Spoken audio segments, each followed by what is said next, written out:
Heart attacks, love, hope, determination, best friends, and heroes. What do these things have in common? They all reflect on the day that I realized that sometimes all you need is a best friend's shoulder to lean on. It starts February 2nd, 2010. Me and Leah were at my dad's house up until the moment my mother called me, and she said, in a true panic, "Emily, I need you and Leah over here now." By the terror in her voice, I asked nothing about it. Leah and I put our boots on, the warmest pants we had, and our winter jackets, and we set out to walk a whole mile to my mother's house in a snow blizzard. When we got there, she needed our help digging out the van out of the snow. As we were digging, I asked my mom, "Why are you in a panic? What's going on?" She looked at me, and she said, "Emily, Court's not answering his phone." So we continued digging. I wondered what had happened, because Court always answered his phone, no matter what.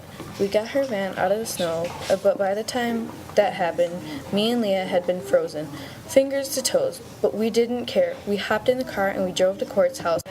Right down the block, we got stuck in the snow. It took a lot of determination, but we got out of the van and we ran down the block. There was a snowbank in the front of his house, and his car was still in the driveway, with his phone and his keys in the car, but the door was closed. As we walked around, my heart stopped, and I peeked around past the car. I see a nose and shoes and glasses peeking out of the snow. One look, and I screamed, "Bloody murder." My mom sat down and cried, not knowing what to do. At this moment, I thought my life was done and over with. Court was gone. I could tell he was dead. He was purple in the face. The only question was, how did he die? There was tons of commotion left for that day, but none of it mattered to me. I knew my mom and my best friend were safe, so I looked at Leah. And I was glad, for the first time, that she was there, her being calmest one, with her open arms. I walked into her arms, and she stood there, hugging me.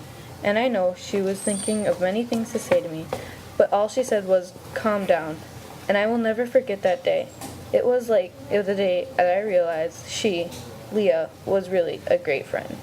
After that day, I went to school, and every day I would come home and ask, "Do we know how Court died yet?" But my mother replied, "No, but we will soon." Until a few weeks later, my mom called and said, "He had a heart attack." And I dropped the phone and I cried. When my mom got home, she said, "I know it's hard, but life will go on."